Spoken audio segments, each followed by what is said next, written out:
नमस्कार, प्रखर राजपूत को देख रहे हैं। यहाँ पर आज तारीख है 24 दिसंबर साल 2025 और इजराइल, फिलिस्तीन, लेबनान, भारत, पाकिस्तान, श्रीलंका समेत पूरी दुनिया की खबरों के साथ एक बार फिर से आपके सामने हाजिर हुआ हूँ। दोस्तों, आज इस वीडियो में आपको पता चलेगा कि भारत के अंदर न्याय की कैसी व्यवस्था है और इस व्यवस्था से गरीब आदमी किस कदर घुट घुट के मर रहा है। इस खबर को जब आप डिटेल में जानेंगे तो जानने के बाद आपके पैरों तले जमीन खिसक जाएगी। और साथ ही गजा में इजराइल के डिफेंस मिनिस्टर इजराइल कर्ट्ज ने बहुत बड़ा ऐलान किया है और इस ऐलान के बाद अब गजा की जमीन को बचाना लगभग नामुमकिन हो गया है। और साथ ही गजा के अंदर बाकी देश किस कदर खामोश हो गए हैं, इसके बारे में आपको डिटेल में भी पता चलेगा। और साथ ही इजराइल के खिलाफ 4-5 देशों ने ऐसा मोर्चा खोला है कि इस मोर्चे के बाद अब इजराइल का बचना लगभग नामुमकिन है। लेकिन थोड़ा सा भी इजराइल की किस्मत सही है, इस वजह से इजराइल अभी तक सरवाइव कर रहा है।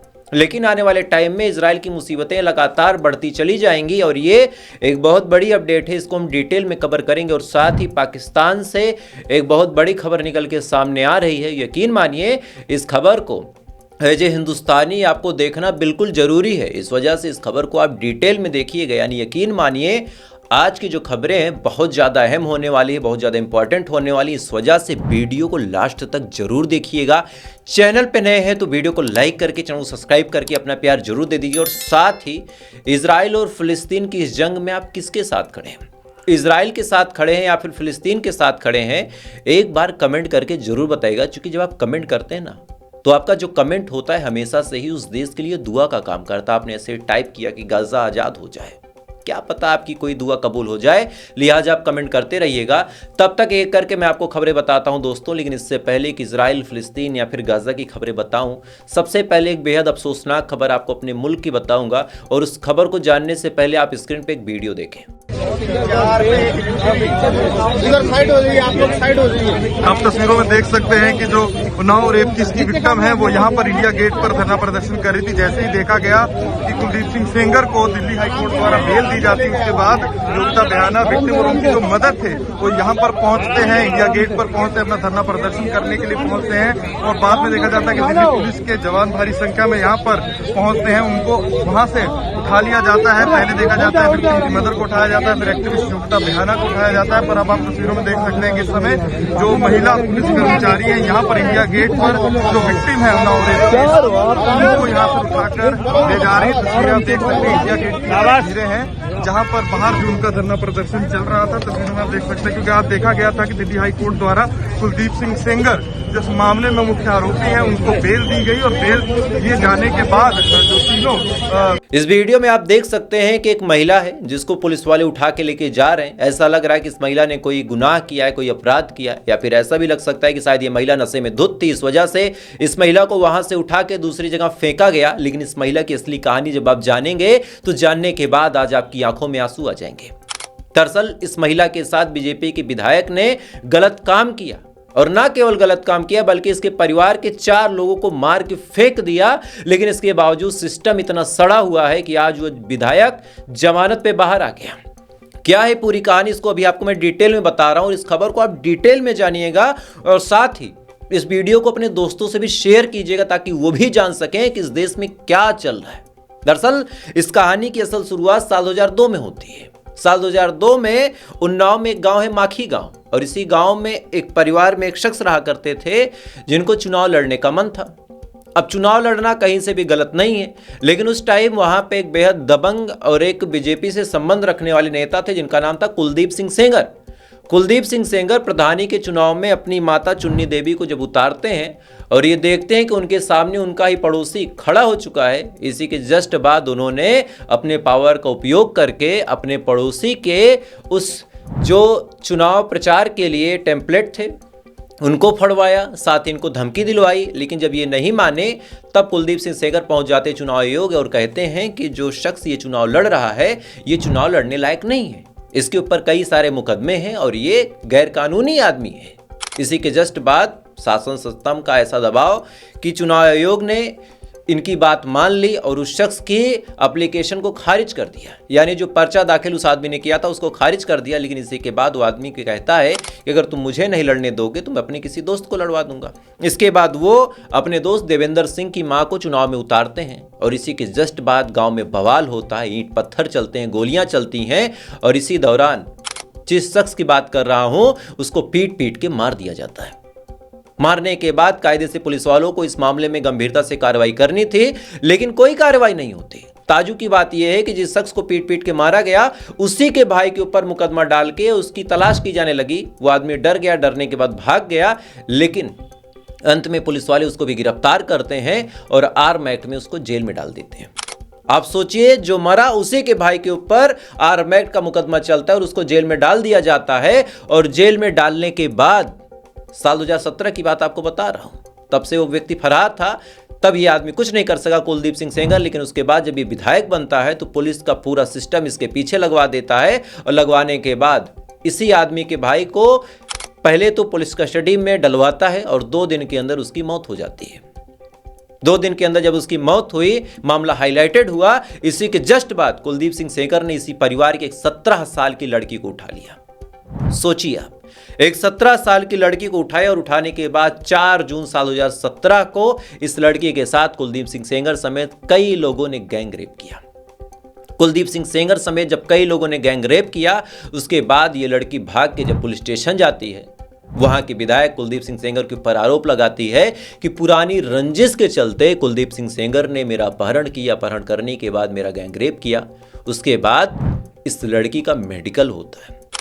मेडिकल में ये बात पाई गई कि इस लड़की के साथ गलत काम हुआ है। इसी के जस्ट बाद जब FIR दर्ज हुई और कुलदीप सिंह सेंगर को गिरफ्तार करने के लिए पूरे भारत के लोग जब सड़कों पे उतरे और कहा कि बीजेपी के इस विधायक के ऊपर कार्रवाई हो, उसके बाद मजबूरी में ये केस जब पेचीदा होता चला गया और लोगों ने देखा कि पुलिस काम कर नहीं रही है, तब ये मामला सिस्टम के दबाव में आके, लोगों के दबाव में आके, मीडिया ट्रायल में आके CBI को हैंडओवर कर दिया जाता है।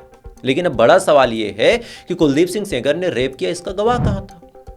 पीड़िता कह रही थी, लेकिन पीड़िता के परिवार से पुरानी रंजिश थी। इस वजह से CBI ने कहा कि क्या कोई और गवाह है?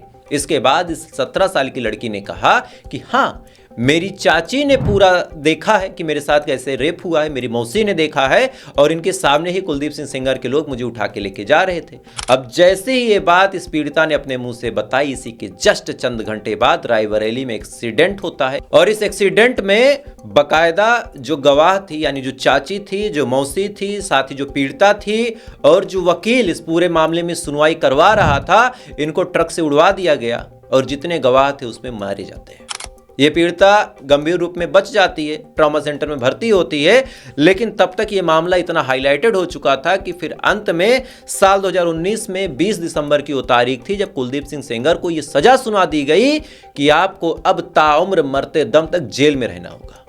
लोगों को लगा कि अब इंसाफ हो गया। सोचिए, एक लड़की के साथ रेप हुआ, उसके ताऊ को मार दिया, उसके चाचा को मारा, उसके पिता को आर्म एक्ट में पहले जेल में डलाया, उसके बाद जेल में उसकी मौत हो गई। उसके बाद उसकी मौसी को मरवा दिया, उसके जो चाची मम्मी थी उनको मरवा दिया, साथ ही जो वकील था उसको मरवा दिया। एक्सीडेंट में ये भी गलती से बच गई। अब सुनिए कहानी। इसके बाद ये मामला हाई कोर्ट में गया है। हाई कोर्ट ने कुलदीप सिंह सेंगर को जमानत दे दी और कहा कि जब तक इस मामले में हाई कोर्ट से सजा न मिल पाए तब तक कुलदीप सिंह सेंगर बाहर रहेंगे। हालांकि कुछ शर्तें हैं कि इतने इतने दिनों पे एक बार पुलिस के सामने इनको आना होगा, ये देश छोड़ के जा नहीं सकते। लेकिन बड़ा सवाल यह है कि कुलदीप सिंह सेंगर देश छोड़ के क्यों जाएंगे जब देश में उनकी अपनी सरकार है। आपको जान के हैरानी होगी कि कुलदीप सिंह सेंगर बीजेपी के विधायक थे। पार्टी ने उनको सस्पेंड भले ही कर दिया, लेकिन सपोर्ट करना नहीं छोड़ा। अब इसी को लेके ये पीड़िता बेचारी इंडिया गेट पे इस कड़ाके की ठंड में धरने पे बैठी है कि मेरे साथ इंसाफ करो, मेरे साथ जिसने गलत काम किया उसको जमानत ना दो, नहीं तो लोगों का मन बढ़ेगा और भी रेप होंगे। लेकिन बाहर दिल्ली पुलिस की किस हिसाब से कूड़े करकट की तरह इस लड़की को उठा के फेंक दिया। और इसका वीडियो एक बार आप फिर से देख लें। आप तस्वीरों में देख सकते हैं कि जो उन्नाव रेप की इसकी विक्टिम है वो यहाँ पर इंडिया गेट पर धरना प्रदर्शन कर। इस वीडियो में आप साफ तौर पे देख सकते हैं कि इस लड़की को ऐसे उठा के फेंका जा रहा जैसे ये कोई बहुत बड़ी गुनहगार हो। आप सोच के देखिए कि ये मामला इतना हाईलाइटेड है, उसके बावजूद भी इसमें कोई कार्रवाई नहीं हुई। तो जो मामले हम जैसे लोगों के कैमरे से आप लोगों के सामने तक नहीं पहुंच पाते, उसमें पुलिस और सरकार क्या कार्रवाई करती होगी। आज आप लोगों से हाथ जोड़ के रिक्वेस्ट कर रहा हूं कि इस लड़की की आवाज को आप दबने ना दें। इस वीडियो को आप शेयर करें, 2 4 6 10 लोगों तक पहुंचाएं, ताकि 2 4 6 लोग मुहिम चलाएं। हम आप आगे नहीं आएंगे तो भाई साहब कोई आगे नहीं आएगा।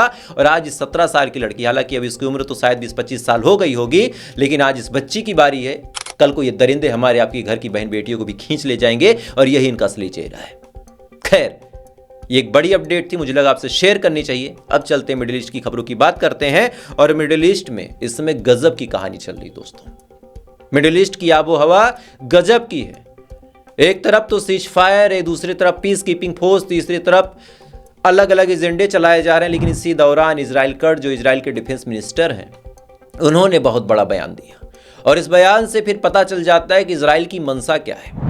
इजराइल कर्ज ने साफ तौर पे कहा है कि गाजा के अंदर से इजराइल की सेना कभी भी बाहर नहीं आएगी। रिपोर्ट आप अपनी स्क्रीन पे देख सकते हैं। साफ तौर पे इजराइल के डिफेंस मिनिस्टर इजराइल कर्ज ने कहा कि गाजा के अंदर से इजराइल की सेना कभी भी बाहर नहीं आएगी, यानी जब तक कयामत नहीं आएगी तब तक गाजा के अंदर इजराइल की सेना तैनात रहेगी। मतलब बड़ा साफ है कि गाजा आजाद नहीं होगा। ऐसा प्लान इजराइल का है, ऐसा प्लान इजराइल का। और साथ ही गाजा के अंदर लगातार कब्जे हो रहे हैं, और जितने भी फिलिस्तीन की प्रॉपर्टीज हैं उनको डिस्ट्रॉय किया जा रहा है। उसका आप वीडियो पहले देख लो।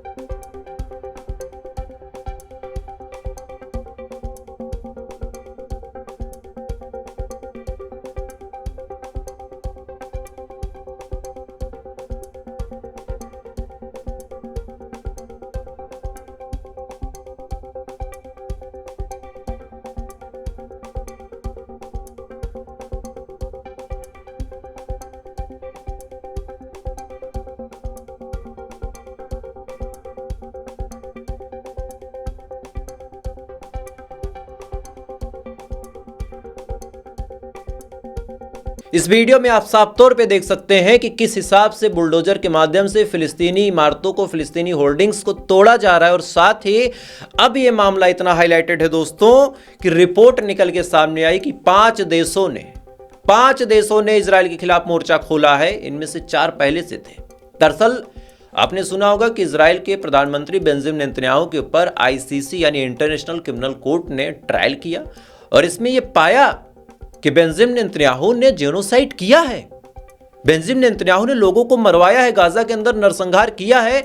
लेकिन यह बात उस टाइम तो ज्यादा हाईलाइटेड नहीं हुई, चूंकि जो आईसीसी है उसको ज्यादातर देश नहीं मानते। भारत भी आईसीसी का मेंबर नहीं है, साफ तौर पे अगर आपको बताया जाए। पाकिस्तान भी नहीं है, बांग्लादेश भी नहीं है। लेकिन अब यह मामला आईसीजे में पहुंचा, यानी इंटरनेशनल कोर्ट ऑफ जस्टिस, और इसको पूरी दुनिया मानती है। यह मामला लेके जाने वाला है साउथ अफ्रीका। उसके बाद इसमें मैक्सिको शामिल हुआ। बाद में रिपोर्ट निकल के सामने आई तुर्की ने भी इस केस को ज्वाइन कर लिया है, साथ ही फिर स्पेन ने भी ज्वाइन किया था। लेकिन अब रिपोर्ट निकल के सामने आ रही कि बेल्जियम ने भी ऑफिशियली इस केस को ज्वाइन किया है, और ये पैरवी करनी शुरू कर दी है कि इजराइल के ऊपर जल्द से जल्द कार्रवाई हो। और साथ ही जो आईसीजे है यानी इंटरनेशनल कोर्ट ऑफ जस्टिस है, वो जस्टिस सर्व करे। यानी आज 5-6 देशों ने इजराइल के खिलाफ मुहिम छेड़ रखी है। लेकिन सबसे बड़ी बात यह है कि क्या कोर्ट के फैसले से कुछ होता है? अगर कोर्ट ये कह दे, आप छोटा सा एग्जांपल लें भारत में, किस आदमी का एनकाउंटर होना चाहिए, ये आदमी गलत है, इसको ठोक दे पुलिस वाले। लेकिन अगर पुलिस वाले ठोके ही ना और एक बात बोल देंगे साहब पकड़ में ही नहीं आ रहा। कई बार ऐसा होता है कि वारंट जारी हो जाता है, कोर्ट वारंट जारी कर देता है, लेकिन पुलिस वाले पकड़ते ही नहीं, तो फिर पता नहीं चलता। सेम चीज है भाई, आईसीजे सजा सुना सकता है, लेकिन सजा को इम्प्लीमेंटेशन में लाने का काम तो आर्मी का होगा। अब कौन सी देश की आर्मी आएगी? क्या तुर्की अपनी सेना भेजेगा? साउथ अफ्रीका के पास अपनी कोई सेना ही नहीं है। ये बेल्जियम और ये जो स्पेन है, मैक्सिको है, इनकी अपनी उतनी क्षमता ही नहीं कि ये इजराइल के खिलाफ जाए। अकेला तुर्की एक ऐसा देश है जो ऐसी क्षमता रखता है। लेकिन ताजुब की बात यह है कि तुर्की केवल ऊपर ही ऊपर दिखावा करता है। इवन कल रिपोर्ट निकल के सामने आई कि तुर्की को इजराइल ने साफ तौर पे धमकी दी, बिना नाम लिए। तुर्की को साफ तौर पे कहा कि जो लोग ये सोचते हैं कि वो खलीफा बन जाएंगे, उनको इतने जूते मारूंगा, नेतन्याहू के शब्द हैं, इतने जूते मारूंगा कि वो हैसियत में आ जाएंगे। ये साफ धमकी तुर्की को बिना नाम लिए इजराइल ने दी, लेकिन इसके बावजूद भी तुर्की के पिछवाड़े में दम नहीं है कि एक काम ऐसा कर दे जो इजराइल की मुखालफत से हो। खैर, इधर ये तमाम चीजें दोस्तों चल ही रही हैं। इधर ग्रीनलैंड को कब्जा करने के लिए अमेरिका ने साफ तौर पे आदेश पारित कर दिया। साफ तौर पे कहा कि हम अपना राजदूत अब वहां पे डिप्लॉय करेंगे, वो हमारा देश होगा और जिसमें दम हो हमारा कोई कुछ बिगाड़ सकता है तो बिगाड़ ले। यानी इजराइल तो जमीन कब्जा कर ही रहा था, लेकिन अमेरिका भी जमीन को कब्जा करने में आगे बढ़ता चला जा रहा। खैर, इतनी तो मिडिल ईस्ट की खबरें रही, लेकिन अब 2-3 खबरें आपको अपने अड़ोसी पड़ोसी के साथ भारत के भी बता देता हूं, और ये खबरें आपके लिए जानना बिल्कुल जरूरी भी है। आपने अक्सर मीडिया पे 2-4 रिपोर्ट्स पढ़ी होंगी और रिपोर्ट सही भी है। रिपोर्ट ये है कि पाकिस्तान अपनी एयरलाइन बेच रहा, पाकिस्तान अपने इंफ्रास्ट्रक्चर में से कई सारी जमीनों को बेच रहा, यानी पाकिस्तान बुरी तरीके से कंगाल है, पाकिस्तान घुटनों पे आ गया, पाकिस्तान खाने को तरस रहा। तमाम चीजें आपने सुनी होगी, लेकिन 2-4 ऐसी खबरें भी हैं जो ये गोदी मीडिया अब तक नहीं पहुंचाएगी। पाकिस्तान बहुत कंगाल है, पाकिस्तान घुटने पे आ रहा, पाकिस्तान सारे एकदम गुर्बती में जी रहा, लेकिन इसके बावजूद भी वो भारत के आगे नहीं झुक रहा। भारत को सेठता ही नहीं है पाकिस्तान। क्यों? कहानी बताता हूं ना आपको। दरअसल पाकिस्तान ने लीबिया को $4 बिलियन के हथियार बेचे हैं। $4 बिलियन।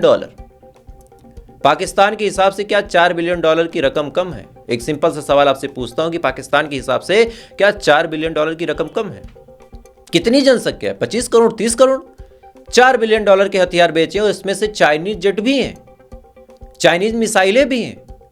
यानी चाइना से फ्री में मांग के अगर पाकिस्तान बेच रहा है तो पाकिस्तान जितना समझदार कौन है, पाकिस्तान जितना प्रॉफिटेबल कौन है?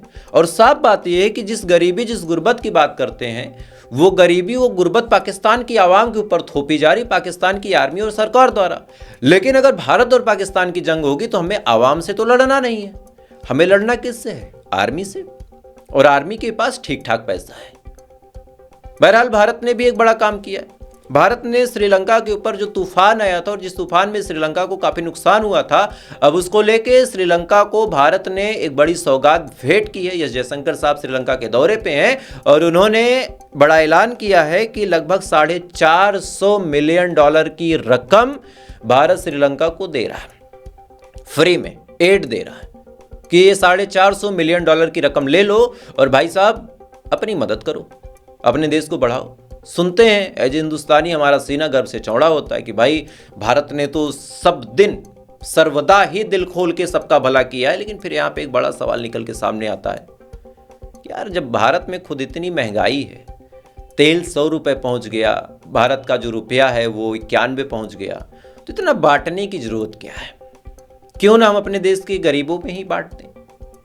बड़ी बात यह है कि भारत सरकार खुद ये मानती है कि लगभग 60 करोड़ से ज़्यादा के लोग ऐसे हैं जो गरीबी रेखा के नीचे हैं।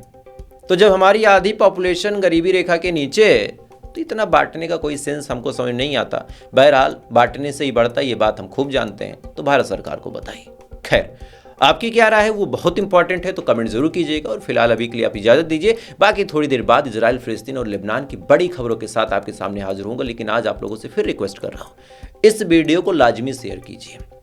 कारण है हम जैसे बहुत कम लोग हैं जो सही बात बताते हैं, और गाजा की खबरें तो लोग बता ही देंगे। गाजा में कौन सी आप सही गलत खबर बताएंगे तो आपके ऊपर कार्रवाई होगी। यहाँ जब बीजेपी के खिलाफ आप बोलते हैं तो राजाग्राफी का हाल देख रहे हैं।